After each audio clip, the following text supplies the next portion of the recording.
Hi, and welcome to episode 1 of Way of the Samurai. Oh, God. Take 2. Hi, and welcome to episode 1 of Way of the Samurai, the video podcast to help online business owners like you master your marketing. In today's episode, we'll be talking with our copywriting team about the importance of copywriting, sales, and how to use the science of influence to boost your online profits. We'll also cover some of the latest feature updates for the Noble Samurai line of products in our news desk segment, and we'll answer your most pressing questions about SEO and online marketing in our Ask the Samurai Q&A segment. We're really excited about this show. We've got a ton of ideas for the show, but we really would love your feedback about what you liked, what you didn't like, and any great ideas about content or questions about online marketing that you'd like to see answered. Just shoot us an email at support@noblesamurai.com with your feedback. We're also broadcasting the show live on the web, and if you're watching live, please... Let me just turn this audio off. Oh, this is horrible. Okay, and as we said, we are also broadcasting the show live on the web, so if you're watching live, please feel free to ask questions in our live chat room, which you should see below this video. And as we're still getting to the top of all this technology required to put a show like this together, and believe me, there's a lot, please forgive us if there are any technical difficulties or hiccups along the way. We hope you love this show, so let's get started.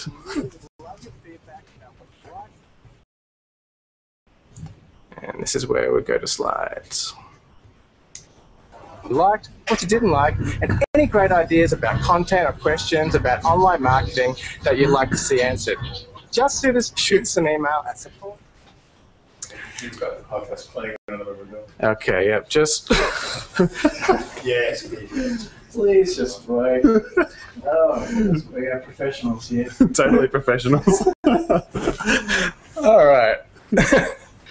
We're good? All right.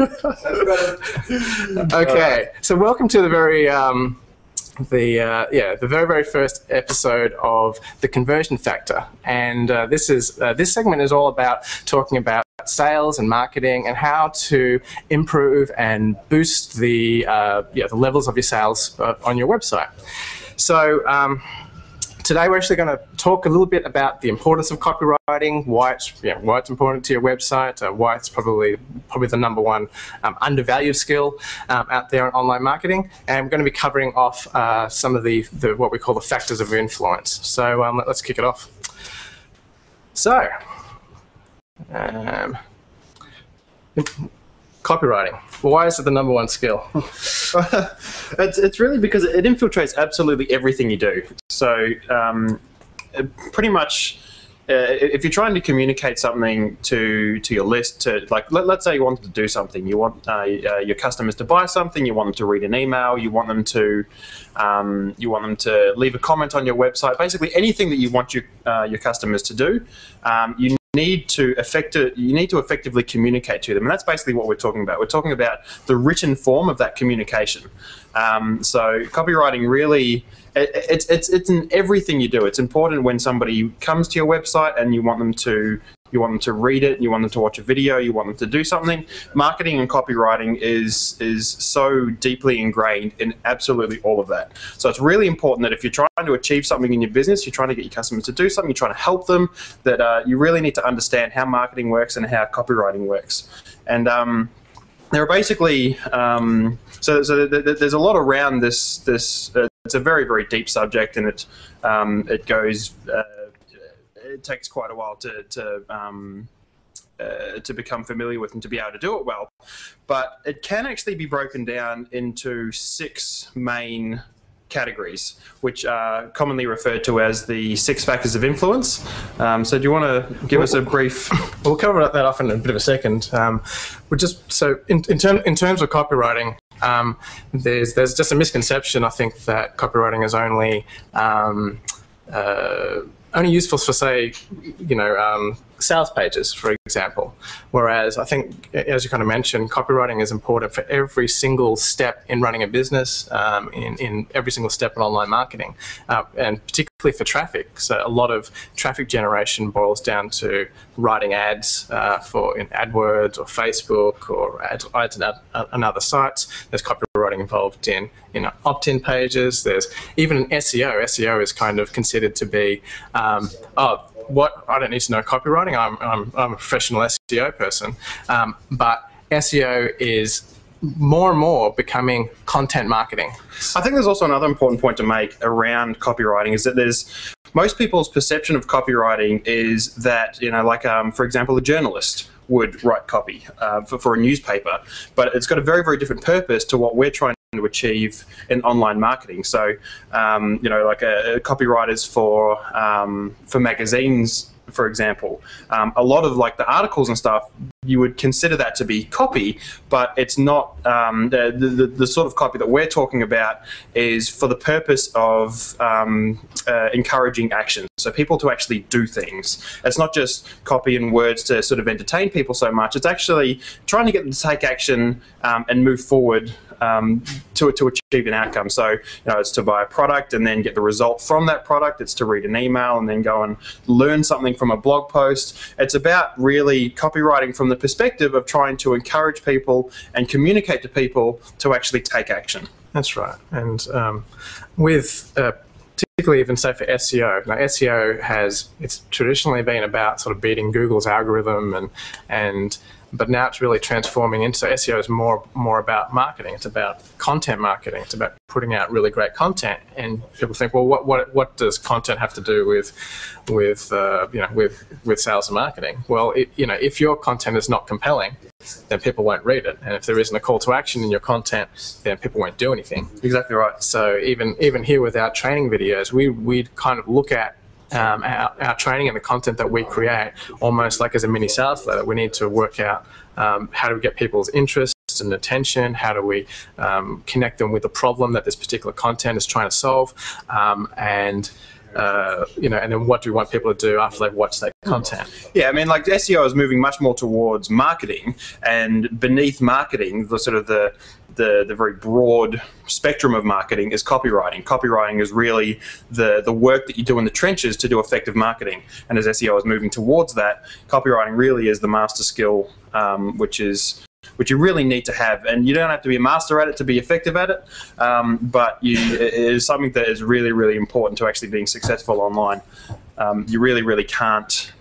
It's very, very difficult to be successful without at least understanding the skill, whether or not you're a master at it. And the exciting thing is that there's actually a lot of science which is proving a lot of this stuff now. If you look at a lot of the master copywriters who have kind of all the big companies hire to do their multi-million-dollar ads and all that sort of stuff. The big guys like the late Gary Halbert, John Carlton, Dan Kennedy, these sort of master guys have kind of known this stuff for a long time. They've known what's worked, and they have kind of categorized it into these categories. But what actually in the last sort of 10 to 20 years, there's been a lot of scientific studies which have proven what actually goes on in the brain when these things, these master copywriters actually implement these strategies. Yeah, and so just taking a look at the slide over here, marketing is, it's considered to be this, this kind of fluffy thing that you need to be either, a sleazy salesman, or you need to be an outgoing personality, and the kind of guy that you see, selling, used cars, and that puts a lot of people off from doing marketing. And as you said, there's a lot of studies coming out now, a lot of a study of the brain in terms in neuroscience that actually showing what is how we as human beings are wired, how we respond, and this stuff actually backs up 100% the stuff that trusted copywriters have known for for centuries, I guess. And what's really exciting about that is that a person who is not an outgoing personality, who might be more left brain rather than right brain, a bit maybe less creative, can actually do this sales and marketing stuff and be really good at it. And I mean that's one of the things that we're most excited about, sort of as we're moving into the internet's really just starting to get its legs and it's really starting to grow now. The possibilities of this stuff is really endless, and there's so many different ways that we're learning that we can actually implement this stuff. The book, The Psychology of Persuasion by Robert Cialdini, is a really, really great book for actually just getting an understanding of how these particular factors influence us, how we respond to certain factors of influence. So we'll talk about those in just a moment. So there's this guy Robert Cialdini. So he's a scientist. He conducted a lot of different studies around what makes people do things. How do we influence people? How do we bring people into compliance with our kind of message? And I guess that's actually probably, before we even go into that, we should kind of really say that there's a perception that sales and marketing is about manipulation. It's about forcing your will upon somebody else, and that's absolutely not true. I think a better mindset to have around marketing is that it's actually effective communication, and in the way that if you're going to communicate to a computer, you would use a programming language. That is how you connect, to a computer. When you're talking to a human being, you need to say, well, what is a human being? How is a human being wired? And what is the most effective way to communicate with them? And a human being is made up of both logical decision-making capabilities as well as emotional decision-making capabilities. And it's really important when you're trying to communicate with someone that you don't just go for the logical side of things, because you're just not going to get through. There are different personalities of people who have, maybe they lean more towards logical sort of decision-making, but everybody in the world has a very, very strong emotional side to them. And if you completely neglect that side of their personality, you'll completely miss the mark. Yeah, and I think it's, and even left brain personality people, like we've got a lot of software engineers here in the office, they go, oh, this marketing stuff doesn't work and stuff, and they tend to be predisposed and biased towards making decisions logically and objectively. But then if you see, like in the background, you'll see these little statues and things of different sort of comic characters, and these things cost hundreds, if not thousands of dollars for some of them, and so so in one area of your life can be very logical about making purchases, and another, there's obviously an emotional connection that allows people to spend a lot of money on things that they're passionate about. Yeah, and the important part, the important point to make is that not everybody is going to be your market. So when you copyright, when you try and communicate, you're trying to communicate with the people who have the problem or the desires that your product or service will solve.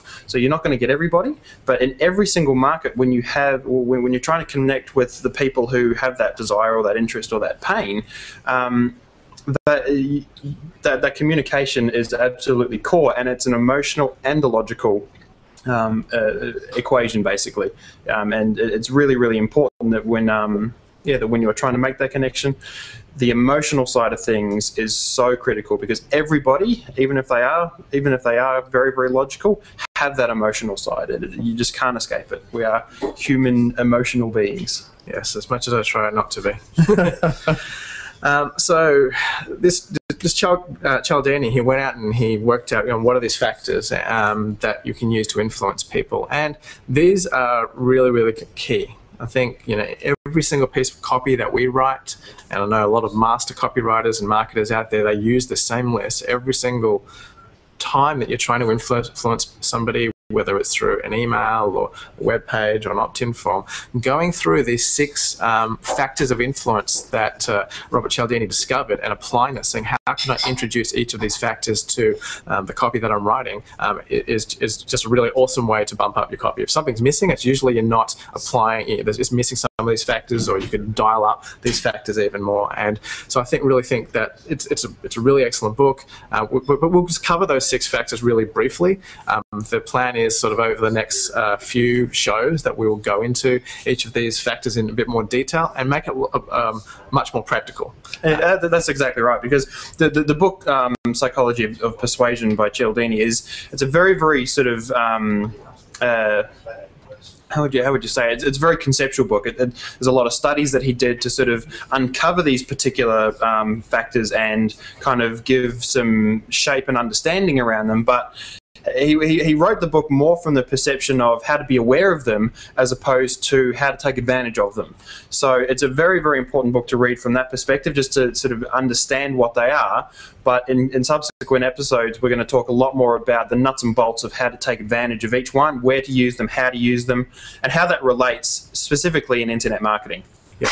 Okay, well, let's go through them. So, factor number one is authority. Yep. What's authority all about? Authority is basically that when all of these factors are more framed in the from the perspective of compliance, so actually getting somebody to do something, and how these factors all contribute to making that a much more likely event, to kind of stack the cards in your favor, more importantly. And authority talks about basically if you are somebody in a position of authority, like a doctor or a surgeon or somebody like that, and you ask your patient to do something, you are much more, as a patient, you are much more likely to comply and to do what the doctor says, because they have the authority. They've got the education, they've got the doctorate, they've got all of these things which says this person is somebody I should listen to because they know what they're talking about, and they know more than I do, so I should comply and I should do what they say. I should take this pill, I should do this exercise, I should do whatever it is they say, because they are someone in a position of authority. Yeah, and I think I've got a really good example of this, actually. I've got a really good friend, and she is one of the top tennis coaches in the world. She's coached a lot of the absolute, the top Grand Slam winners, and she offers coaching services. She's got information products and books. She just recently wrote a book. And she probably is the best person in the world and the most qualified and the greatest expert in this particular field. Yeah. And she's one of the most humble people in the world. So for her to kind of talk about her success, that she's had, and talk about testimonials, and really kind of list out all her achievements, that's for a lot of people that comes across as kind of, I can't say that, and I want to be. Feel like they're boasting or bragging or something like that. Yeah, and I kind of tried to explain to her how important it is, and you have to look at it from the perspective of helping other people. So who is the ideal person that my product or service is going to be able to help? Now, if I don't effectively communicate to them when they visit my site, they may leave and not get the benefit of my product and service. And in her case, literally, she can take a very, very talented, teenager or something, and turn them into a world superstar, literally. And so, and that just means, that the impact financially, impact to their family and their entire future is just enormous. It's incredible. But if she doesn't communicate effectively, that person could visit the website and not understand how much she's able to help them, and walk away, and literally, that's the difference between changing a life and not changing a life. Yeah, I mean, a good way to sort of characterize that is that if let's say somebody, like a teenager who wants to play tennis, for example, and they're very, very good, but they just don't know how to take their game to the next level.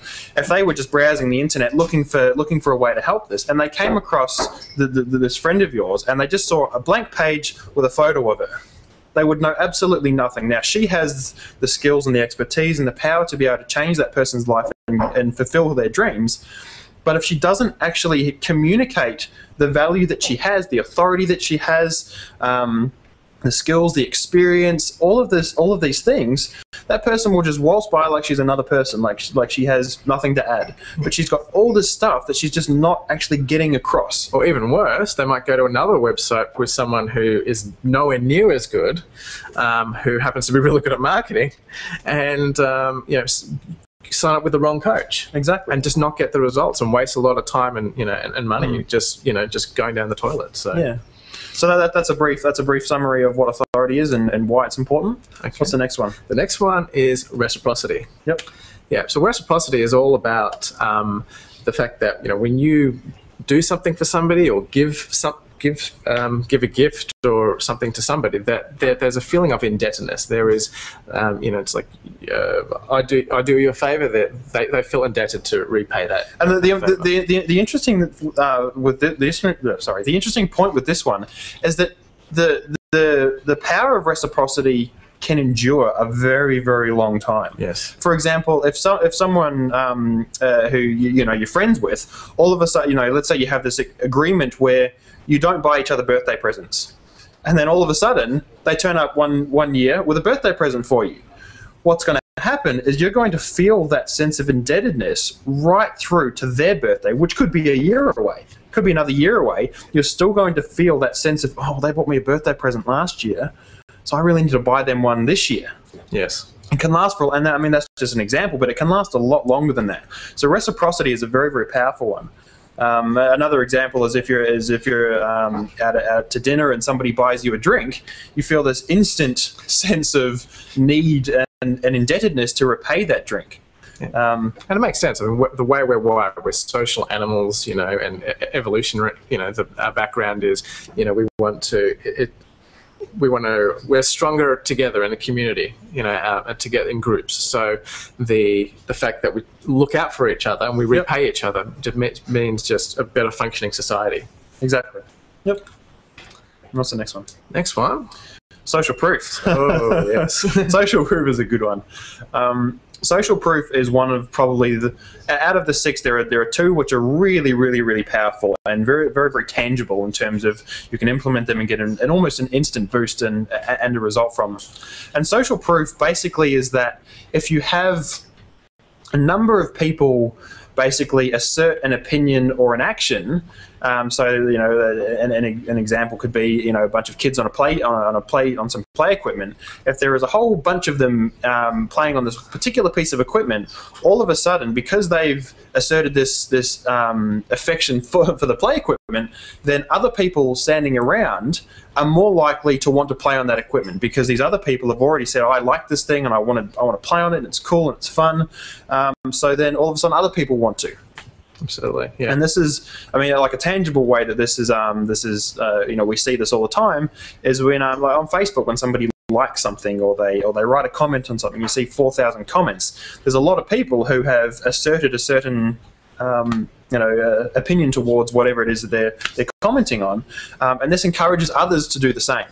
Yeah, and it's a very, very important filter for people. Like I said, if you've got 10 different products and one product has a lot of testimonials, has a lot of likes, has a lot of comments, then it's a filter. It's easy to just go, well, I picked that one because it's the safest one, or hey, it just looks really, really great. Like all these other people have, they've said it really great. So say, it's got really good reviews on Amazon.com or something. And as a customer coming to your communication, or basically all us humans, we're always trying to conserve energy so much. And what we're trying to do as we go through life is we're basically subconsciously using these 6 factors as a filter for us to figure out whether or not something is worth our time, because our time and our energy are our most precious resource. So if we're analyzing whether we should buy something, whether we should listen to somebody, whether we should do something, we're using this as a subconscious filter to assert whether or not we should do it.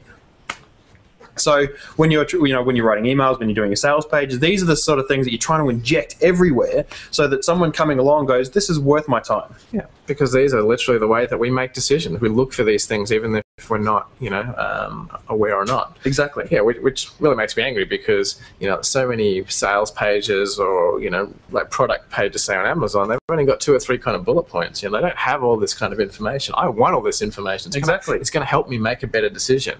So, yeah. Exactly. Like recently, I was at an auto store and I was looking at a certain additive to put in my engine, and I had like 15 to choose from, and I ended up just going with the one that had the information on the bottle.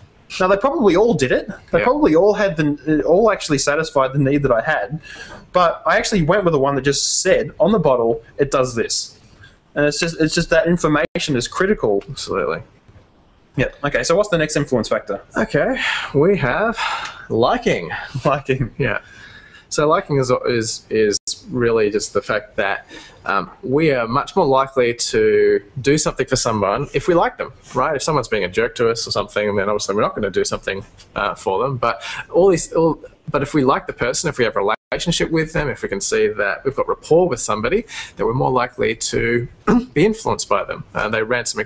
Robert Cialdini ran some experiments where they, got beautiful blonde women to go up to men and ask them to do something like buy raffle tickets or something, and a lot more of them complied because there was some instant rapport and liking in that situation. So it is very, very important in marketing, and sometimes people make the mistake of trying to come across as having too much authority, and I'm the super expert and I'm the big guru, and that's that's kind of good to a degree, but if you lose rapport and and you distance yourself from someone, then they're very, very unlikely they go, well, that's all good for you. You're really smart and you've got all these PhDs and all this sort of stuff. I'm just an average guy. I'm not going to be able to do that. So, or you might even come across as really arrogant in doing that. So you need to create connection with your reader as well. An example I like to think about is this: is if your mother asks you to do something, you're much more likely to comply than if somebody off the street, walking down the sidewalk, asks you to do exactly the same thing. Because you don't know who they are, you don't know what their motives are. Whereas somebody who you like and and you trust and you have a lot of rapport with, i.e. your mother, you're much more likely to go, yeah, of course I'll do that. No worries. Yeah, absolutely. All right, what's the next one? Number 5 is commitment and consistency. All right. Commitment and consistency is basically that when you make an assertion about something, like I like pancakes, for example, then you are, as soon as you have made that assertion, you're much more likely to be consistent with it later on. Especially if you say that in front of a lot of people. If you were around all your friends, you said, I love pancakes. And then the next time somebody's, 2 years down the track, they say, oh, do you like pancakes? You'd be much more likely to say yes, because you already have asserted that you do. If you all of a sudden said, no, I don't like them anymore, they'd be like, well, I don't understand. You said you did, now you don't. What's changed? And we almost feel like we're being fake if we change our minds. Absolutely. It's very, very powerful. Cialdini did a lot of experiments around this. What was the one? It was the Hare Krishna one? No, commitment and consistency. No, that was the Korean. Oh, that's right. Yeah, that's the Korean Korean War. Do you want to tell that story? Yeah, so it's really, really fascinating. So during the Korean War, there was a bunch of American POWs that were in a concentration camp, and the people that ran the Koreans who ran the concentration camp were trying to influence these soldiers to embrace the ideals of communism. So one way was to beat them into doing that, but they knew that didn't work, or didn't work if they tried doing it.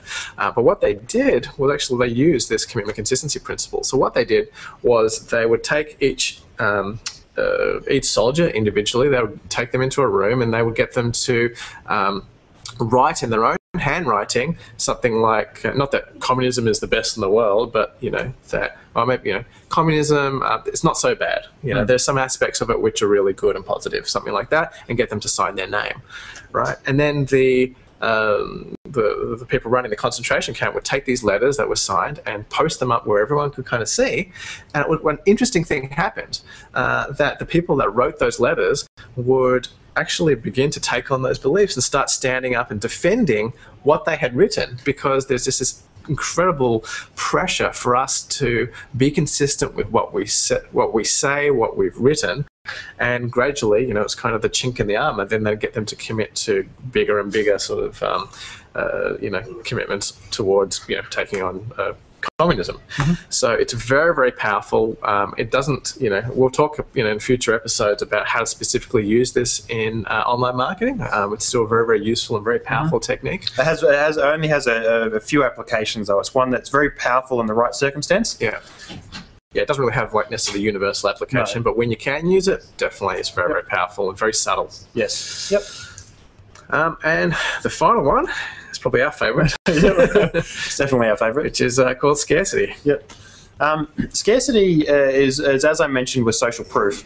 Scarcity is the other one, which is is really, really the most powerful, the most universal, and it's the most effective at actually getting the response. It's the thing that really, really tips people over the edge, that point of making a decision, because it basically brings that decision forward.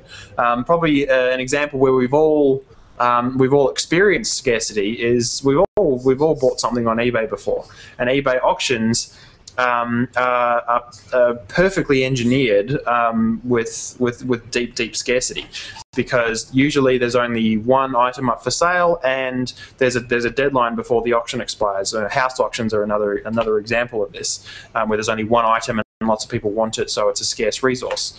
And basically what scarcity is it's when there is a limitation, when there is more people who want something than there are things available, it becomes more valuable. And when something's more valuable, people are much more likely to try and take advantage of it. So basically scarcity, in the two types of scarcity are limited quantity of stuff, and there are basically a limited amount of time until it becomes no longer available. So, I mean, if you think about it in the example of water, if there's a water shortage, then all of a sudden that water becomes so much more valuable, and people are going to start trying to get their own, supply of this water so that they can survive. So if there's an abundance of water, then it's not really that valuable. I mean, it's why gold and diamonds and precious metals are so valuable, because they are in short supply.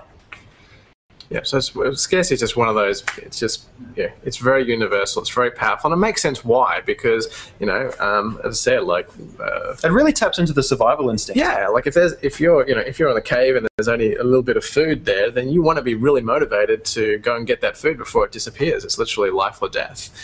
Today, it's more. I mean, we don't really have. I mean, like in the world that we live in, we don't really have that in terms of food and all those sorts of things. Yeah, but it's more like we want something. Exactly right. It's a desire. So for my case, like the new iPhone gets released, and I'm queuing for like 6 hours in a line, and there's hundreds of people there. So it's good. I know there's only a certain number of quantity in Australia, and in this particular store, I've got to make sure I get there before 4 o'clock in the morning to queue up so I can get my device. And yes, I'm that pathetic. But we also see it with sales. Like, the department store, has a Christmas sale or a Boxing Day sale or a Black Friday sale or whatever it is. There's this big sale, and if I don't go and get what I want now, then I'm going to have to pay double the price for it, because it's this big discount. So you're much more motivated to take action because this discount is expiring. That's right. So there are consequences of not taking action. That's really the key thing behind scarcity. But we'll cover much more of that in the future episodes. And yes, we love scarcity so much. We actually created a product called Scarcity Samurai, which helps you to visualize scarcity, on your website. Yep. So I'll talk about a lot more about that in future episodes. Yeah. Okay, so that kind of probably winds up this first conversion factor episode. We've got a couple of action points. We really, believe, there's one thing to listen to information, take information. It's another thing to go and start applying this in your business. So we've got a couple of action points today. The first is that you should pick up a copy of the psychology of. It's called Influence, Psychology of Persuasion. By Robert Cialdini. That's the important thing. So just take it, read it. It's very, very easy to read. It's all told in stories. It's fascinating. Goes into a lot more detail than what we've done here. Still probably one of my #1 marketing books of all time, and I've read a lot of marketing books. Yep. The second action point is, now that you've kind of seen these 6 factors of influence, just open your eyes. Take a look at advertising or ads on television, or the next time you're in a sales situation, and see how many of these factors can you pick that are being used, and even think about which ones are missing. What others? How could you potentially add some of these other factors of influence to improve that piece of marketing, improve that sales I mean, process. very, very, probably the 2 easiest ways to actually do that is if you're on Facebook and you see a lot of your friends liking things, to just try and sort of take a step outside of yourself and think about how that affects you. You see, maybe a picture comes up in your feed and all of your friends have liked it, or lots of people have liked it. Maybe just have a think about, am I more likely, do I feel like I want to click on this now and see what it's all about, what all the fuss is about? And another one is scarcity, is actually looking, looking at being more aware of product sales and department store sales and auctions and anytime you buy something, ask yourself, why did you buy? Yeah, exactly. What right. were the factors that made you buy? I love, every time I buy something, it's like, why did I buy? And probably the best way to actually kind of realize that is after you've bought something and you maybe not sure why you bought it afterwards, or you have a sense of regret or something like that, and start to think about, okay, well, what was actually at play when I bought this? Was there a lot of emotion and excitement? Was why did I actually buy this? Yeah. That would be a very important one. Okay. And the final call to action is we're actually going to, we would like to start a new segment on this show, which is doing marketing reviews. So if you would be very interested in getting our opinion about how to improve your sales process, your marketing process, even your SEO on your website, submit your website for a marketing review. So how do they do that, Ben? Well, what they need to do is they need to send us, basically send us an email, and we want that email to support@noblesamurai.com. Yep. Which is just our catch-all email address. And what we want is your website address, so we can actually look at your website. We want your name and where you're from, just so we can put a bit of a name to a face to a name and know who we're talking about and who we're helping. A photo would be really nice, just so we can really get that sort of sense of connection with you. We also want to know what the main problem is, or the main thing that you're trying to achieve on your website, because this is obviously, we're trying to engineer this around actually helping you. So if you send us your website, we'd like to know what it is you're actually trying to achieve. Are you trying to get sales? Are you trying to get people to opt in? Are you trying to get people to comment? Are you trying to get people to just download something? Are you trying to, what are you actually trying to achieve with this website, so that we can actually help you, that we can basically do a review and actually, give you some action points that you can implement to make that a success. Yeah. Okay. So please submit your website. We'd really love to give you some feedback and apply our experience in marketing to help your business thrive. All right. On to our next segment.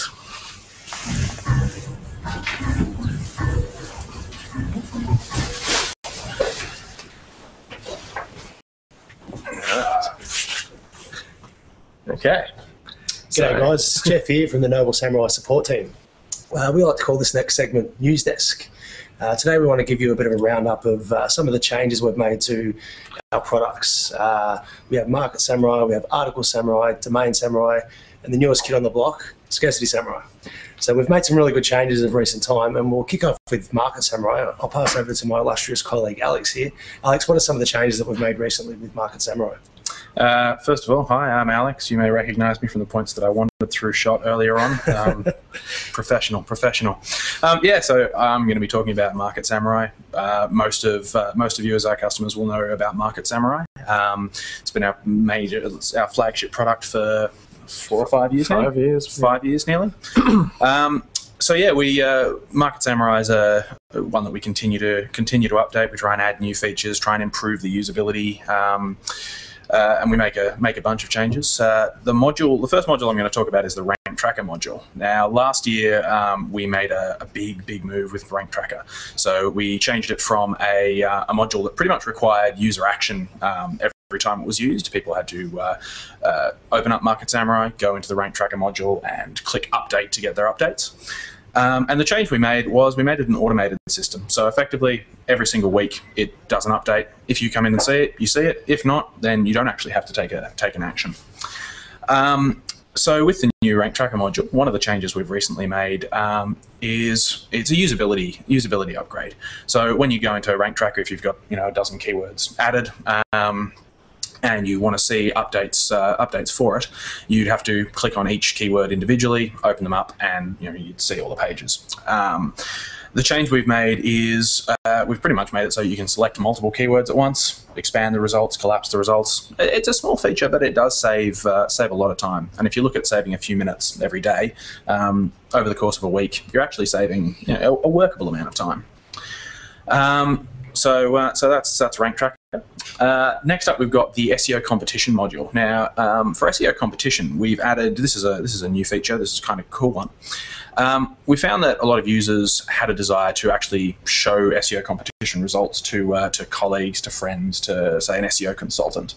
But previously, the only way they could do that was to get their consultant to have a copy of Market Samurai and send a project file to them. Yeah, or take a screenshot and email a screenshot, which is, again, it's a pain in the butt. It's a pain in the butt, and it also doesn't look, it's not very professional.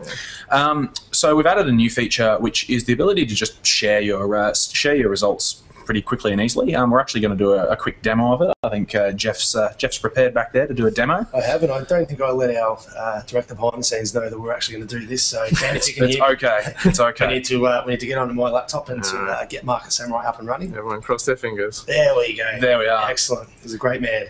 Okay, so the button down the bottom right-hand corner here, you see it says Share Results. If you click on that, you get an option to share it publicly for anyone with a link who can see my results. Obscured, anyone with the link can see my results, but keywords and links are obscured. Or private, where a password is needed to view the results.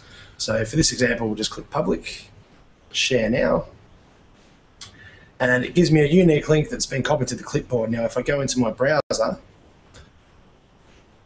click go to page, even easier. Ta-da! There we go. Beautiful set of results that you can share with your clients, and yes, a lot more professional than just sending a screenshot. So that's one of the fantastic features that we've just released very recently, in the last few weeks, I believe. Alrighty. What's up next? So next up we have the keyword research module. Now the keyword research module is the major module for pretty much all our products. So it's used in Article Samurai, Domain Samurai, Market Samurai. It's a free module, so it's available for all users, and we intend to keep it that way.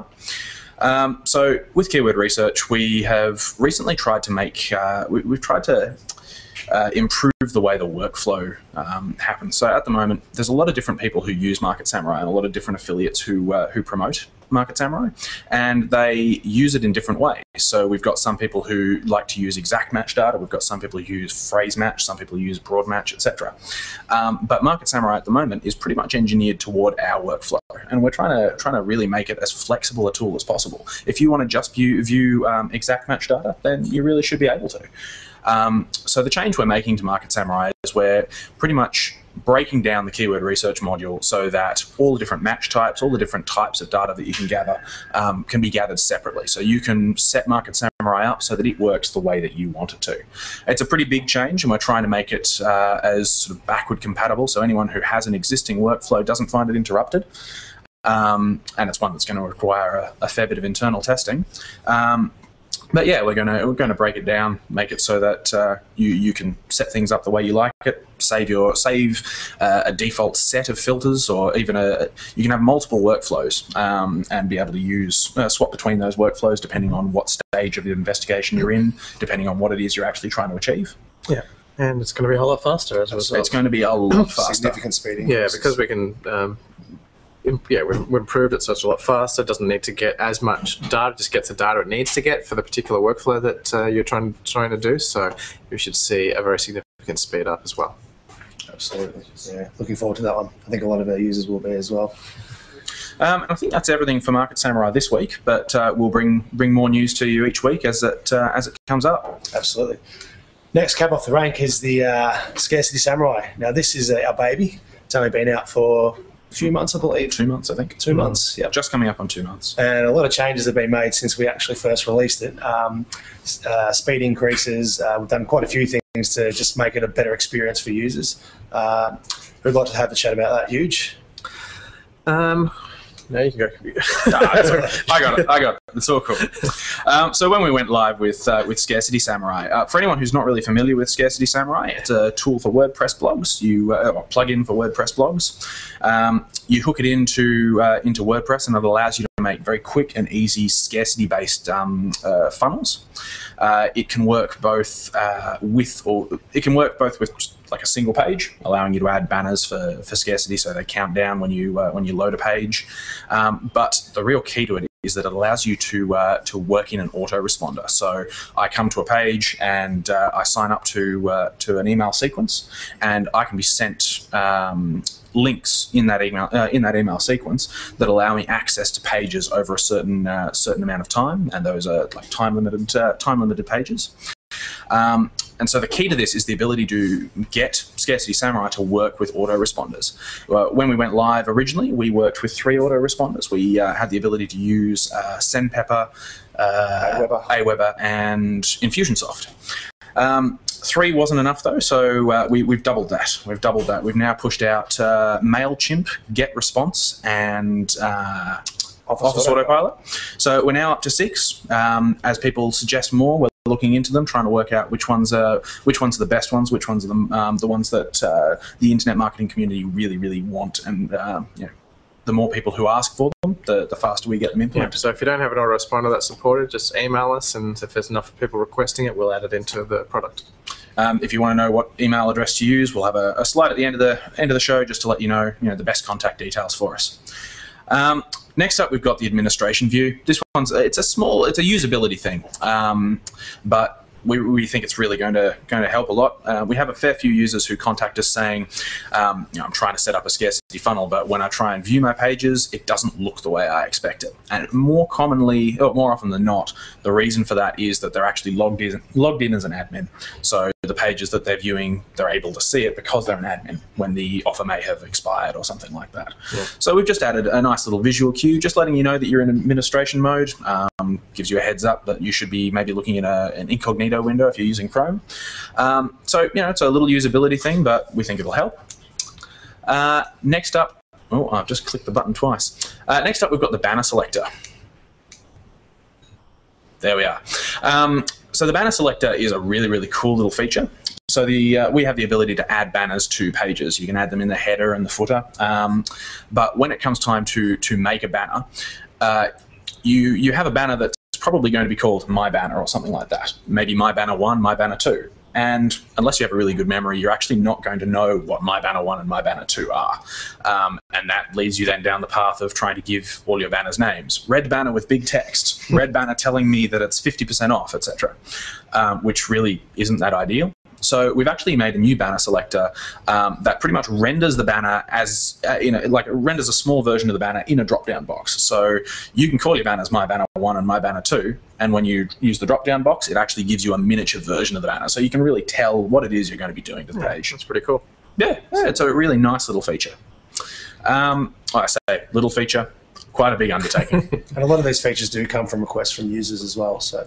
Absolutely. In fact, the next feature, support for PHP 5.2. PHP 5.2 is something of a dinosaur, but it is pretty much the default PHP version for a lot of different hosting providers. Yeah, so PHP is the language that runs WordPress. Yes. So 5.3 is currently the sort of major version. I think it's their current major version number. Yep. But 5.2 is really heavily used. We've had a huge number of customers contact us saying, my site uses PHP 5.2. More often than not, there's actually hosting providers do give you the option of upgrading to 5.3. But that's an extra step. It's one that people don't want to take. A lot of people who are on shared hosting, don't actually have that option because a lot of sites would be affected by the upgrade. If you can upgrade to 5.3, you still should, though. Absolutely. 5.3 is a lot faster, and WordPress will drop support for 5.2 relatively soon. Yep. So you should, definitely upgrade it, and 5.2 sucks. So, but for anyone, and there are quite a lot of people out there who are still running 5.2 for whatever reason, we've now added support for 5.2. So Scarcity Samurai, fully functional. It drops the speed fractionally, but it shouldn't be a noticeable thing. Yeah. But I mean that really should push you toward getting 5.3 because it is the better way to go. Scarcity Samurai is now fully functional with PHP 5.2. What about some of the future things, Alex? What's in line now for Scarcity Samurai in the coming weeks? That is a terrible joke. Well, coming up in line for Scarcity Samurai are what we like to call inline banners. So at the moment... I just got it, actually. Oh, it's terrible. It was an accident. Yeah, sure. Yeah, sure. So Inline banners. Well, currently, the way banners work in Scarcity Samurai is that you have the option to put the banner in either the header or the footer, and they're floating banners. So as you scroll down, the banner actually follows the page either up or down, so it'll stay in the same place. And that, that can obscure a little bit of content depending on where it is, but it also means that the scarcity offer is there in your customer's face. They know what's happening. But one thing we've been asked for is banners that can be inserted into content itself. So that would be a static banner that you can put actually into the HTML content of the WordPress page. So as you move through the page, that banner is only visible, in concert with pieces of content. So it actually adds a lot more flexibility.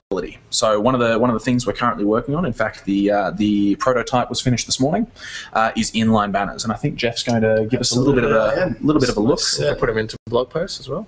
You can put them into blog posts. Awesome. You can put them into I think it's any sort of page on WordPress. That's awesome. Yep.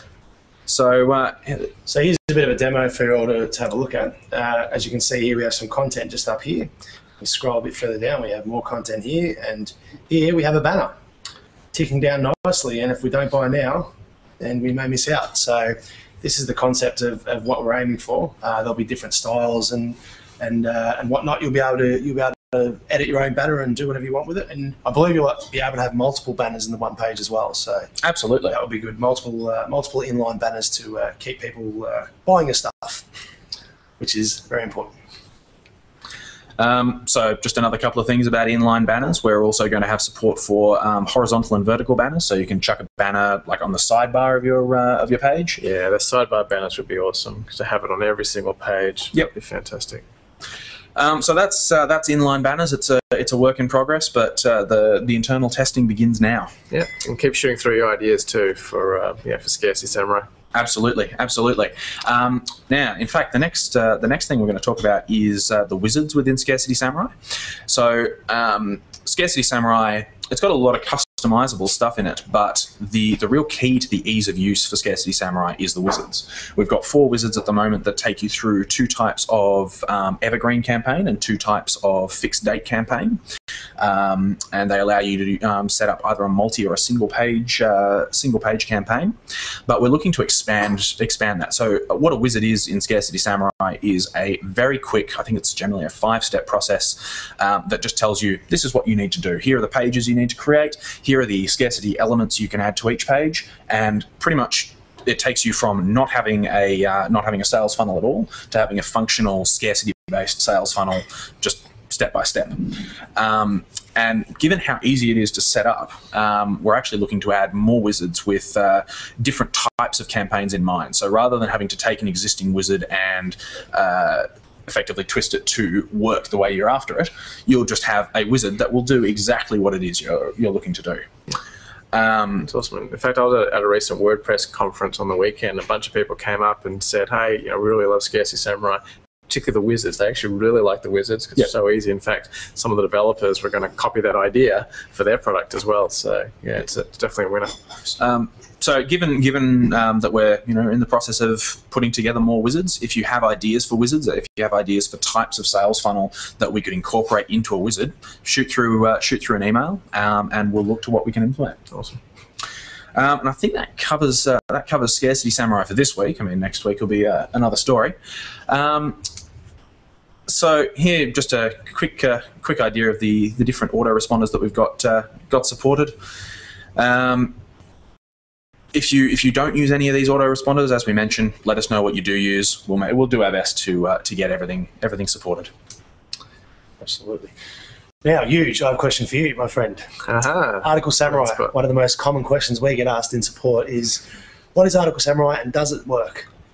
So will you be able to let the guys out there know, is it still working? Is it still a viable SEO tool? Yeah, so Article Samurai is our content syndication tool. So it allows you to write an article and then distribute that onto like tens of thousands of different sites out there, primarily for the purpose of getting backlinks to your site.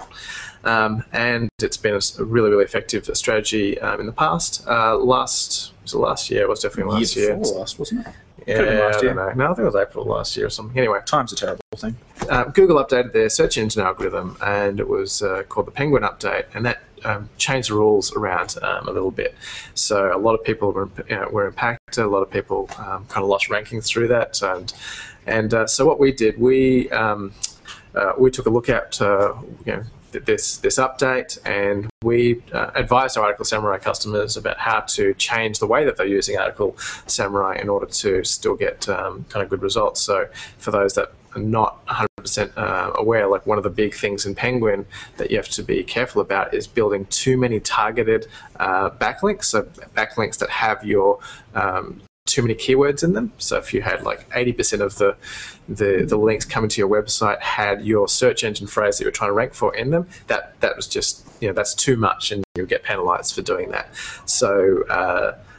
So we now we've changed the guidelines, so we're telling people to mix up the backlink spread. So it's now more about ratios of stuff rather than just pure volume? Yeah, that's right. So the rules have changed around a little bit, so you need to kind of use it with a little bit of moderation and a little bit of sense. The thing we did towards the end of definitely last year this time. Last year was one of the great things, because we got thousands of people using Article Samurai, we can work out we know what articles they've submitted, we know what keywords they're going to go for. So we just did an internal research project, taking a look and see, what are the strategies that our customers are using that are working currently in the marketplace. And we found that a lot of people were still getting quite good success. Quite a very large percentage of people that were using Article Samurai were still getting front page rankings.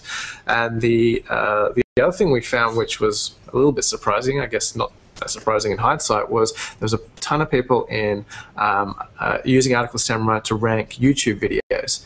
And anyone who's knows a little bit about SEO knows that YouTube SEO, YouTube marketing is really, really huge at the moment. It's a lot easier to get a YouTube video a lot of the times to rank than a piece of content, on a blog.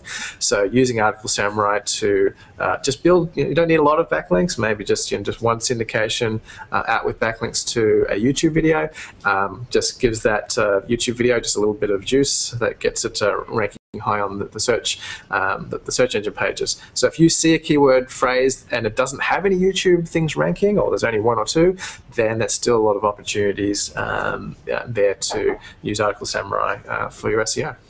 Well, YouTube videos, they're kind of still low-hanging fruit when it comes to SEO. I mean, Google are almost always going to give you one or two video results for pretty much any keyword. Yes. So if you do see a search term that doesn't have a couple of video results, almost certainly there's going to be a way that you're going to be able to get your video up the top of that one. Absolutely. Definitely. So good news on the Article Samurai. Yeah, so it's working. It's working really great around videos. So yeah, still definitely a tool that's working in today's environment. Excellent. Well, this will be my favourite part of this segment, and we're talking about the future direction for Article Samurai. Now we have a few products in the pipeworks, one of which is called Rank Tracker Samurai. You'd like to explain about Rank Tracker Samurai and what exactly it is? Yeah, so Rank Track, as Alex sort of spoke a bit earlier, Rank Tracker is our rank tracking service, but currently it's only available to people who use. It's a friendly gardener. So I'm just kind of watering plants. Don't worry, we're just streaming live to the internet, no problems. Tried to discourage him, fails. Yes. Lost my train of thought there. So Rank Tracker. Rank Tracker. Currently, to use Rank Tracker, you need a copy of Market Samurai or a copy of Article Samurai. That's the only way you can get access to that service. So Rank Tracker Samurai is about decoupling Rank Tracker so people can use it as a standalone service. So allowing people to download a piece of Rank Tracker Samurai software and access the service, but there's no need or requirement to own a copy of Market Samurai or Article Samurai. It's going to be awesome. Sorry, can you not walk through that? That would be great. Thank you very much. So, everybody seems to want to do things today. Okay. Busy in the office today. Episode 1. We'll call it a pilot. This is not episode 1. Episode 1 will be polished, slick. So Rank Tracker Samurai is another thing that's coming up soon. It's going to be exciting for everybody. Yes. It is. Okay, next cab off the rank, we have a few more products. We haven't quite finished yet. Email Samurai. Email Samurai, huge. What is it? Yeah, so a lot of the ideas for products that we what we have at Noble Samurai, based on products that we've built internally that we really want, that we can't find any good alternatives in the marketplace. So we, as most people know, we've got about 500,000 people on our email database, and we've been very, very successful in that area. But we've really struggled to find a really, really good email autoresponder we sure have service. And we used to use Aweber, and we have a whole lot of issues that I won't go into right now using that, but there was just a whole bunch of things that we couldn't do with Aweber and any other, not just Aweber, but just any other kind of service out there, and particularly to do with specifically sales and marketing activities. So about 8-9 months ago, we built an autoresponder service from scratch, built it on WordPress, and we've been using it for the last for the last 8 months. So if you've been getting emails from us, they haven't been coming from a commercial email service. They've been coming from our own Email Samurai. If you haven't been getting emails, let us know. How are you watching this? So that's been very, very successful. We've been talking to a lot of other marketers about what we've been working on, and there's a lot of interest in it. So we're looking to commercialize this Email Samurai plugin and service. And stay tuned. We're really excited about it. In a nutshell, most autoresponder services out there are not really made for marketing. They don't like you marketing. In fact, marketers are the problem children of email marketing, because they often result in a lot of complaints and deliverability issues. Terms of service that say you cannot email marketing. Yeah, like MailChimp, for example, you cannot do any affiliate marketing if you use MailChimp. You might not know that if you subscribe to MailChimp. So, and there's a lot of things that we'd like to be able to do in email marketing to improve response rate, but that most of the services out there are not really targeting direct marketers. They're targeting corporates or people doing newsletters and that kind of stuff. So we've really been neglected, I think, as a customer base, and so we hope to fix those problems with Email Samurai. And the really nice part about Email Samurai, it's a WordPress plugin. So anyone who's got a WordPress site and wants to use it for the purposes of email marketing, they're able to just download, install the plugin. Yeah, and we've been using it. The current version, which is very basic, we've sent millions and millions and millions of emails. So the thing is really rock solid. But there's a whole bunch of other features we want to add into it, and pretty up the user interface. But it's a good example of the fact that the products that we actually develop are ones that we want to use. We actually use what we market. So we'd only ever put it out to market once we know it's good as gold and ready to go. So last but not least, huge. Have we chosen a name for this product yet? Or we have. We have indeed. It's up on the screen right now. That's okay, because I heard something different. Broadcast Samurai. Yeah, Broadcast Samurai. This is a perfect example of product we want to use, because literally this product didn't exist 8 days ago or 9 days ago. And when we've done webinars in the past, we've used something like a product called GoToWebinar, which is a fantastic product. Yeah, it's solid. It's solid, but for us, it's got a couple of restrictions. One, you can only have 1,000 people in the room, which probably sounds like that's a lot of people. But we've had situations where we've needed to have more than 1,000 people. We've had 7,000 people register our webinars and only 1,000 people in the room. So it's really not enough for us. And the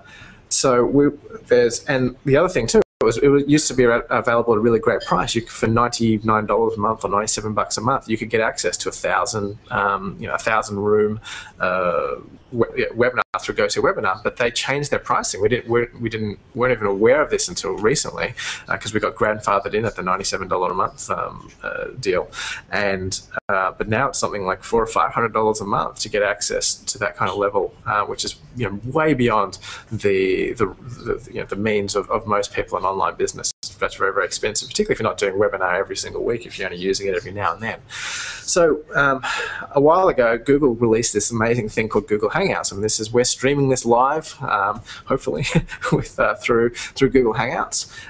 And Google Hangouts has a feature called Google Hangouts on Air, which allows you to not just talk to 3 or 4 people that you're hanging out with on Google Hangouts, which is it's like a peer video chat system, but allow you to broadcast that using the very, very solid YouTube Live service. So YouTube Live is built, essentially to take an unlimited number of people. They use YouTube Live for streaming huge concerts, for streaming. The royal wedding was broadcast. I think even parts of the Olympics were broadcast through YouTube Live. I mean, this thing is serious. Serious stuff. Reasonable scalability then. Reasonable scalability, and so essentially gives you unlimited scaling. So it's really fantastic. So as online marketers, webinars are a great way to talk to your audience, as well as a great way to create content. That's why we're doing this, is to obviously get more content out there and force us to produce really great content and get that out. But the problem is it's not really made for webinars. There's a whole bunch of webinar features that you can't really do very well through Google Hangouts on Air. So we decided to build that. So we wrote a plugin called Broadcast Samurai, which allows you to get the live video stream from YouTube and put that inside your web page. So if you're viewing this live, you're actually using Broadcast Samurai. Beta testers. Your beta testers. We've got there's a little chat system underneath this video as well, and that chat system again has been built to take essentially an unlimited number of people. So many thousands of people can be chatting in the live chat. And it solves problems. The fact, with Google Hangouts on Air, it's very difficult to give people an address to go to. Unless you start streaming hours ahead of the you only get the link to the live thing, the live stream, when you start streaming. So it's kind of a chicken and the egg process. So if you're trying to get people to show up to a live webinar, you need an address. So by having a WordPress plugin, you can give people the address of the page on your site, and then it will automatically detect when you start broadcasting, and then it'll just all magically work. And we'll have a whole bunch of other awesome webinar functionality down the track as well. But so that's potentially going to become a product if you're interested. People I've mentioned it to really excited about it. So that is Broadcast Samurai. We've been very busy, as you can tell. So I hope you guys enjoyed this product roundup and you're as excited as we are for some of the stuff coming up. I'm going to exit the stage now and leave you in the capable hands of Alex and Huge for the next segment, Ask a Samurai.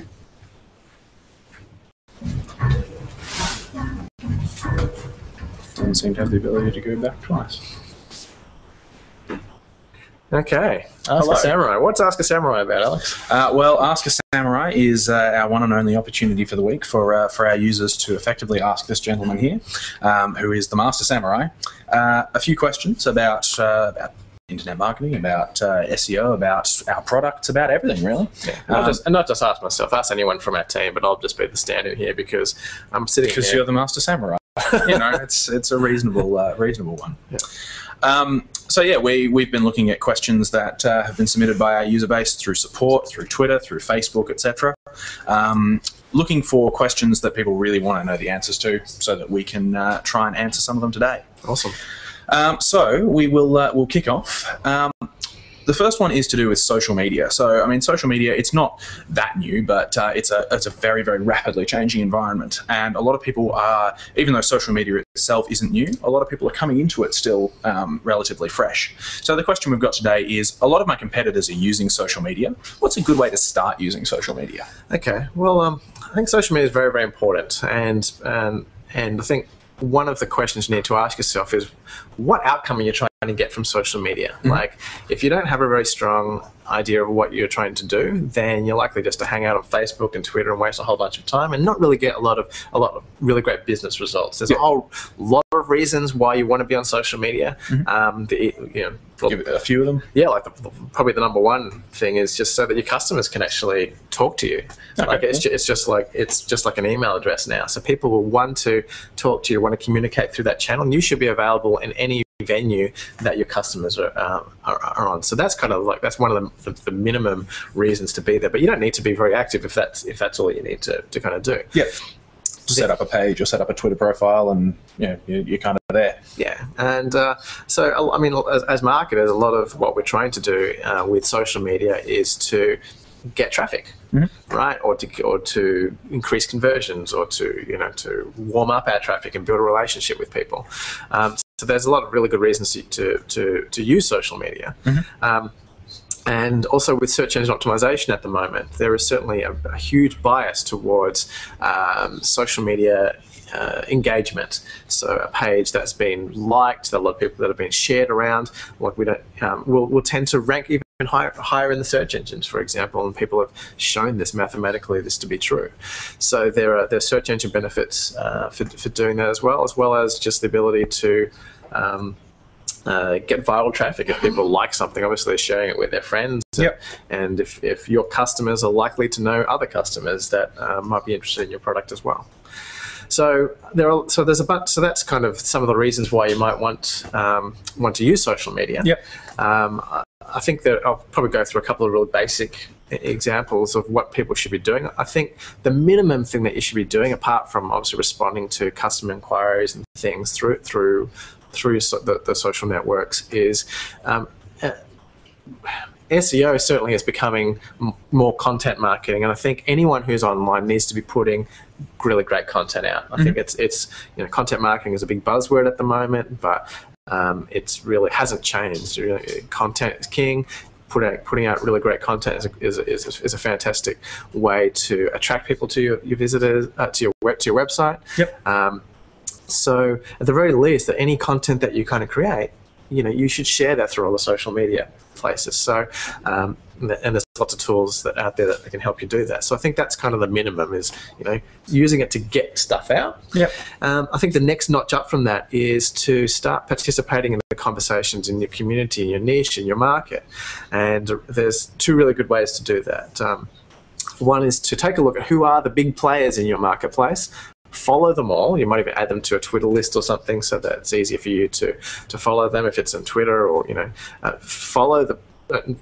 build relationships with the people that are the market leaders, and then whenever they share some really great information, share that to your followers. So if they're tweeting something, retweet that to your followers. I mean, be curator. Don't just retweet every single thing that they tweet, right? But good stuff that's of interest, retweet them, because they'll see that, and then you'll start showing up on their radar too, which is a great way for you to build, relationship with the movers and shakers in your industry. And obviously, you want to declare your sources. You want to just make it clear that you absolutely someone else. Yeah, I mean, and the name of the game these days is curation, really, and it's not even content creation. And I guess another really great way is to find what are the major really great blogs and websites in your industry that have a lot of news, a lot of really great articles. Add them all to your feed reader. I was going to say Google Reader, but looks like that's dying very, very soon. But into your RSS feed reader. Or into Flipboard, or whatever you're using, or Zite, or there's a whole bunch of different sort of social news platforms and things. And when you see something really great, share that in social media. And you can even use a tool such as Buffer that can add each of these things that you're trying to share into a queue, and then schedule that to go out to all your different social media outlets at the right time. Because you're going to get different responses at different time zones, so it works out what the best time is for engagement with your particular customer base, and gets it out there. So I think they are some really practical ways of using social media that can have a real tangible business benefit. Cool. Alrighty. The next one, it's been the same question that's been coming up for probably the last 2 years. Doesn't really seem to change, but the answer does change. The answer does change. Yes. We're learning a lot more. The next one is, with Google changing all the rules, what do you recommend now as a viable SEO strategy? Yeah, well, I think the important thing to realize is that Google's opinion has not changed. Like, people say, Google's changed everything, but they publish a set of Google Webmaster Guidelines. There have been little tweaks here and there, and they're more clarifications than anything else. But when they released Penguin and Panda, they were weren't they major changes to the the Webmaster tool or Webmaster Guidelines? No, not really. There were a couple of clarifications around some of that sort of stuff, but the actual spirit of it did not change. And so what Google has been saying has been permissible behavior and recommended behavior in search engine optimization really has not changed. What has changed, as you pointed out, is that their implementation of actually enforcing those rules has changed. Okay, and the biggest change is that in the past with search engine optimization, like essentially the more you strayed away from those guidelines and the more that were aggressive, say with link building, and sort of went to the grey or black hat sort of areas of search engine optimization, the worst that would happen is if Google updated an algorithm was that any benefit that you were getting from that work that was a little sort of bit in the grey areas that you did would just disappear. You'd sort of just lose the benefit. So you'd probably lose rankings with that as well. It would feel like a penalty. Yeah, but then you could just start again, do something else, or clean up and swear that you'd never do any of that dodgy SEO stuff again. I've never met a person who said that they do black hat. Well, black hat people don't think they do black hat. But now with the Penguin update, Google wouldn't ever really say this, but the realities are that if you have been caught with, say, getting these anchor text ratios out of too heavily optimized, too aggressively optimized, then you can essentially penalize that site, and so oftentimes it can be better just to start with a brand new site than trying to actually recover. So the penalty applies to the site itself. Yes, if you get the wrong mix of backlinks and things, and this has been the case with Panda as well, with large amounts of duplicate content. That's actually probably the biggest change. But Penguin, yes, even with the backlink ratios, you can actually have a penalty, and that's the game change. The game changer is we're moving from to a position of penalties. And so that being in mind, we actually released a great webinar about how to how to recover from these penalties and what to do. But put together a tool for actually looking at how your backlinks are structured. We've got the backlink health check tool that we've created to help people to measure this stuff and work out how close the line people are in terms of crossing over these rules. But in terms of viable SEO strategy, to answer the question, I think SEO is just becoming more marketing, right? I mean, to just do more marketing. What does that mean? And I think the word to Google look up is content marketing. And this is the creation of really great content around your product and service kind of areas, to create a connection with your readers, to create inbound traffic, to allow people to create engaging content that people can share and interact, and essentially pre-sell your brand to your customer base through content. So I'll give you a really good example of this. I met someone at a conference last weekend, and he does SEO for a very, very large insurance firm, and when selling car insurance, for example, most people, when they buy car insurance, they just keep renewing their policy. They don't look around to save a bit more money, each time, their policy comes up for renewal. So really the battle is fought in car insurance on the first-time car buyer who wants to insure their car for the very first time. So this person who is a professional SEO actually helps them create content targeting the first car buyer. So they create a bunch of content about how to buy your first car, 10 steps to look out for when buying your first car, and produce free reports and a whole bunch of really great content out there targeting that market. It doesn't even really talk about insurance, or insurance might be one of the points.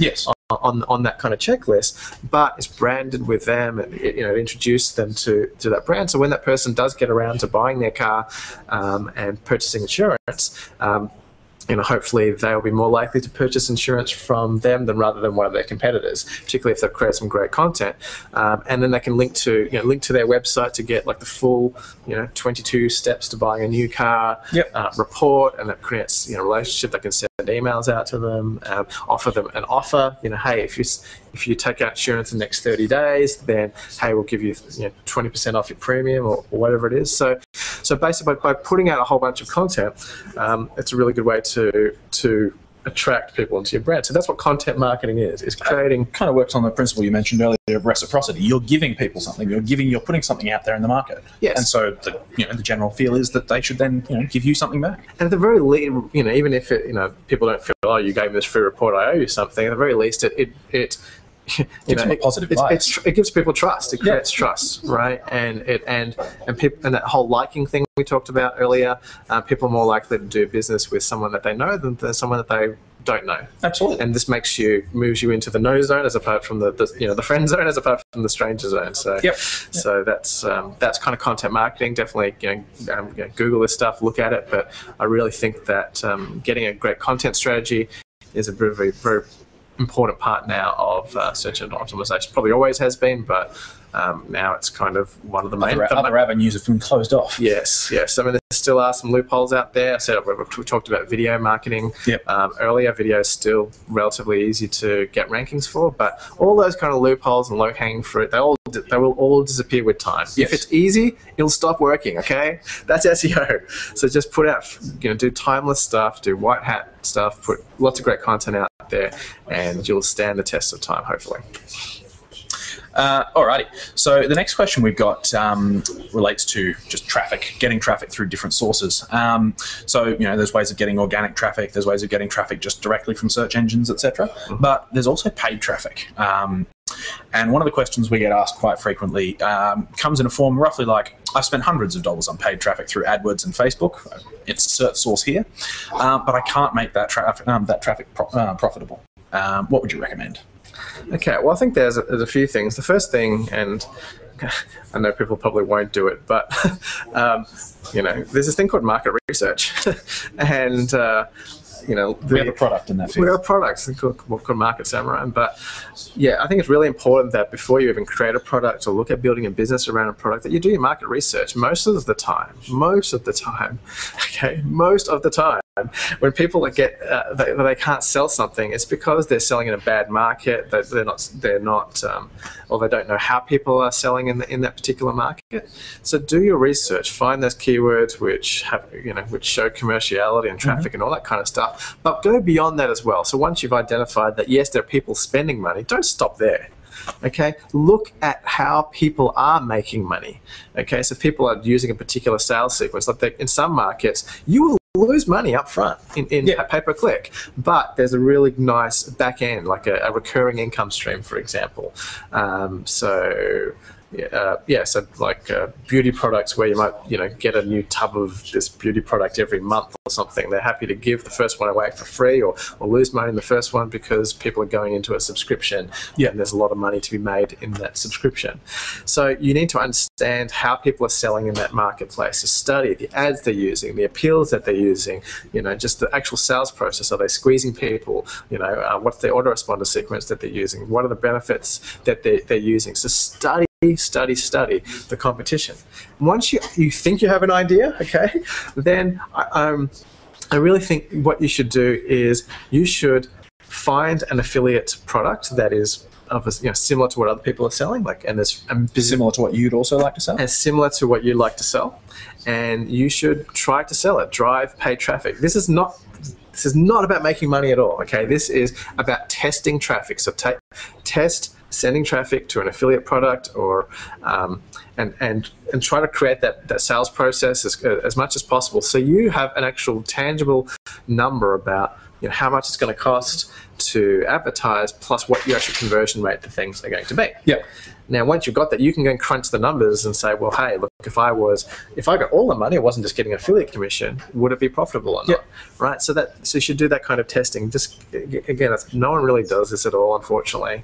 But if you're using paid traffic, I think that's really, really important to do. Okay. And then and only then, when you can kind of make the numbers work or have enough confidence you can make the numbers work, then you might look at building a product, to service that marketplace. Unfortunately, most people that ask this question have, the ship has sailed on that one. They've already spent a lot of time and money building a product. They already have a product, or they had products before they got online. So the question then is, how do you make that traffic profitable? And I think there's a couple of ways. The two biggest mistakes I see are Number one, not being targeted enough with your traffic. Oh, I've seen that one. Most people just throw thousands of keywords. Not that you can do that anymore, but they try just to buy as much traffic as they can, hoping that some of it will stick. If you do that, you're gonna fail. Well, we had a case maybe a year ago. We did a launch, and we had a huge amount of traffic come through, and we traced it, and something like 90% of it came from a single person who'd paid for clicks, and they earned 0 commissions. Well, not paid. Nothing wrong with paying for clicks, but they went through a service called AdFlow, which is essentially exit traffic. So yeah. But anyway, it was like the worst, most untargeted traffic you could imagine. Literally, they almost crashed our service, and they sent tens of thousands of views and not a single sale. So AdWords or Facebook, it's the same kind of thing. People can just try to get greedy and try to buy more and more traffic when you want. At least when you're starting, okay? At least when you're starting, when you're trying to get this thing profitable, trying to get it off the ground, you want to buy the most targeted traffic as possible. And if you can't sell that traffic, then you have a problem. Yes. Okay, you need to really take a look at your business model. The second, so target traffic is really, really important. And the other mistake that I see people making is they're just trying to sell something too cheap. So just the way that the math works, okay, is not a high enough profit, right? You need to be, you're not going to make money selling a $20 ebook.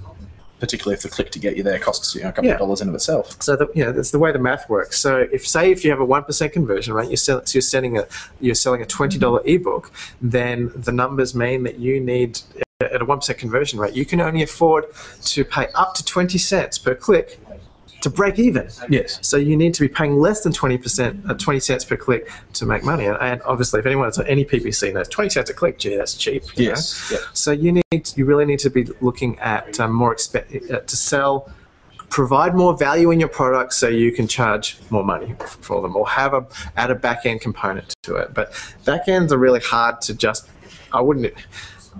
I would say make money in your front end. Don't even look at your back end initially, because if you're struggling to sell stuff, you're not going to have enough people go through your back end to work out what the average value per sale or per lead is going to be. So make money on your front end.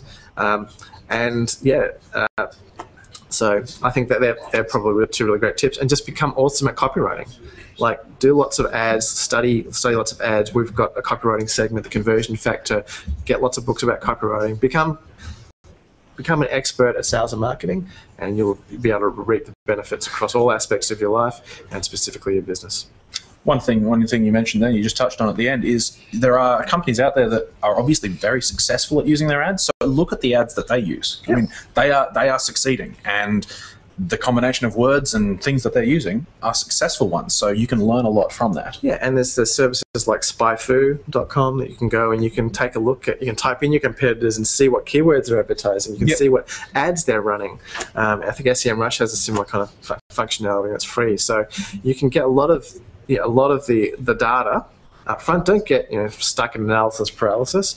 And that's what I said. If you just find something, buy some traffic and do some testing, but study the competition. Yep. So next up, if you've done a lot of Google searching, which pretty much everyone has, you'll note that there are certain types of sites that always seem to hit the top couple of positions for a lot of searches. And those sites can be particularly difficult to displace. So the question for this one is, sites like Wikipedia and Amazon are ranking in position 1 for keywords that I'm targeting. How can I compete with them? Well, I think Wikipedia, for example, I read some studies that say that they show on the front page or number 1 for something like 60 or 70% of all searches.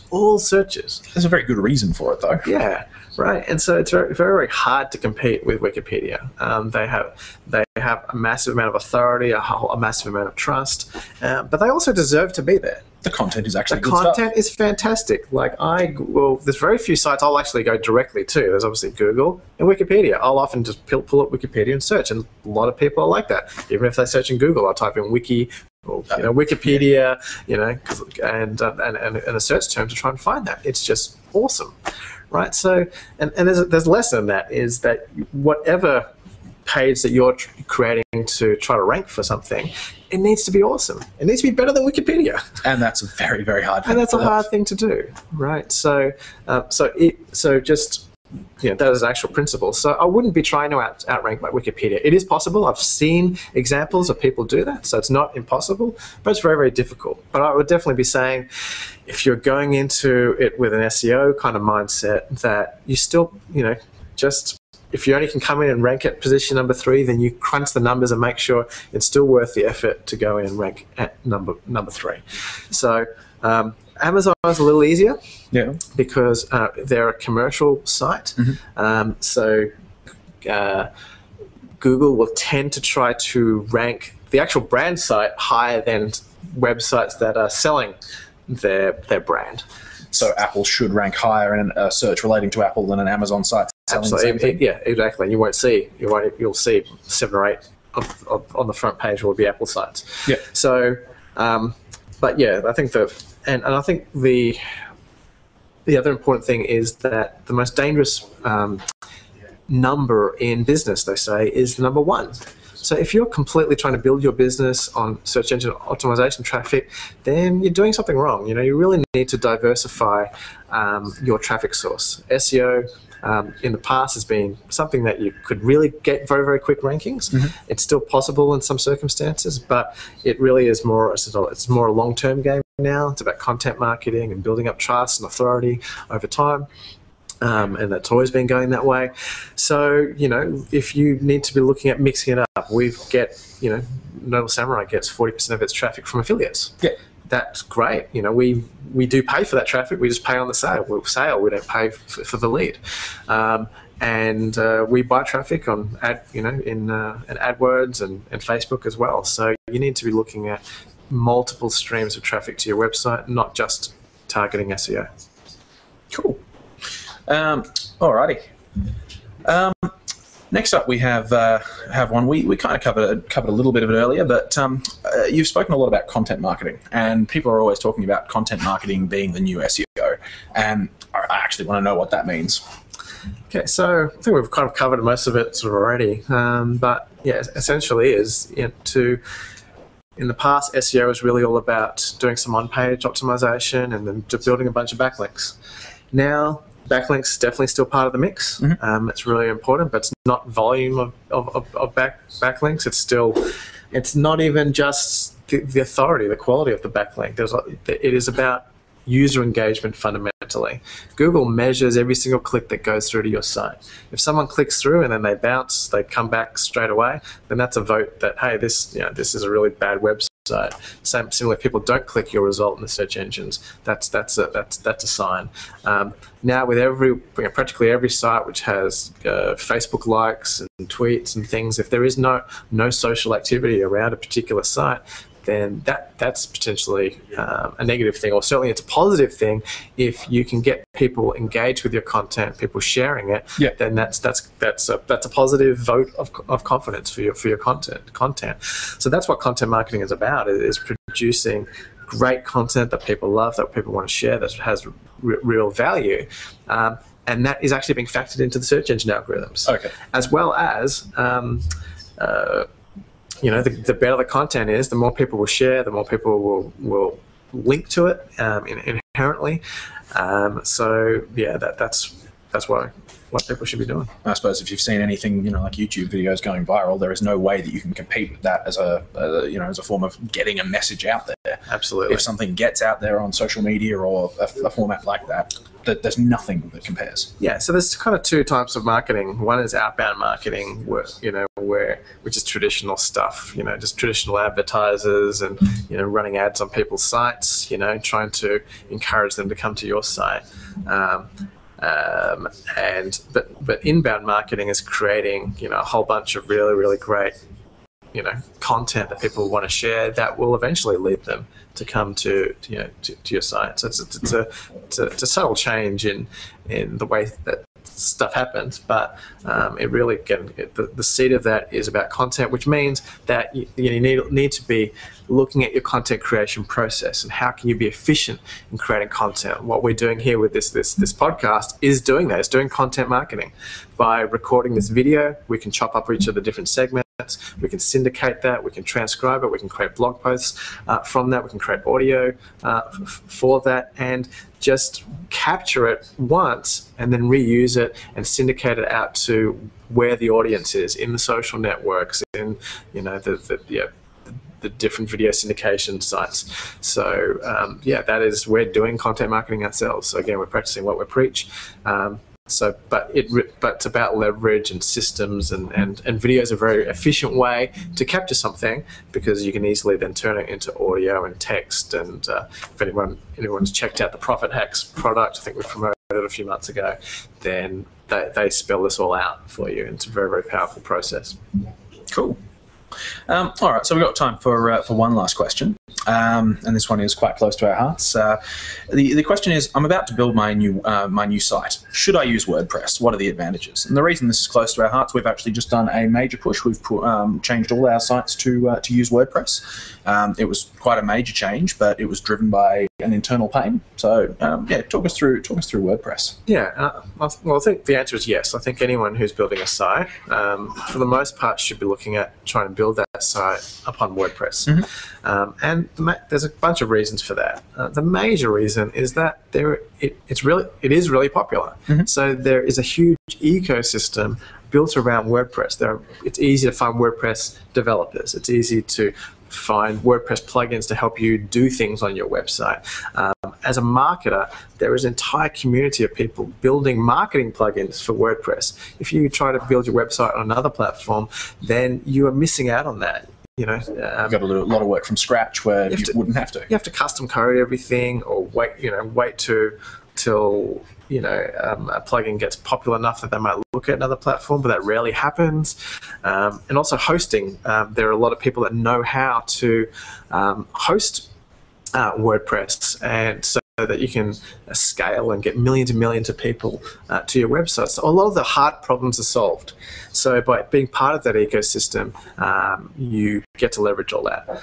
The other reason is that it's relatively easy to use in terms of it, and usually you don't have to be super technical if you want to write content. It's easy to do so. Again, by plugging into the ecosystem, there's a lot of apps on mobile devices allow you to publish to WordPress and manage your comments on WordPress, and it's just anything that you can possibly think to be able to do with your website. You can probably find a plugin, just type in, WordPress plugin and whatever it is that you're trying to find, and something will come up. 9 times out of 10, it'll be a free thing too. Yeah, and there's free stuff, and probably more importantly, there's also a lot of paid plugins, because a lot of free stuff doesn't get updated, doesn't get supported, and That's so true. I think it's different if you're just running a personal blog, but if you're running a business and you depend on a plugin kind of working, and every version of WordPress something breaks, you really want to make sure that you get that support. So there's a lot of great free stuff out there. We use a bunch of great free stuff, and some of it's well supported, and a lot of it just languishes and doesn't do anything. That's the blessing and the curse of open source software. So I think it's good to have that mix, and I think WordPress has that healthy mix of both free, both paid, and all the problems are solved. Yep. So and it has a fantastic community around it as well. So absolutely, if you are stuck, there's these forums, and there's pretty much every city there is a user group. You don't even know it. There's a user group that meets up for free or every single month in your city right now, even if it's a little tiny one, and they get together and talk about WordPress stuff. So even if you're not technical, you can learn from other people that are using it. So that's a long way of saying yes.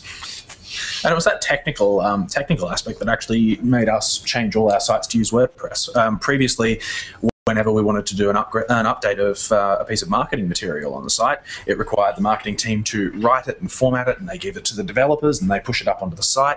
Then you've got the kind of the testing cycle of, does this look right? No, we want to tweak this here and this there.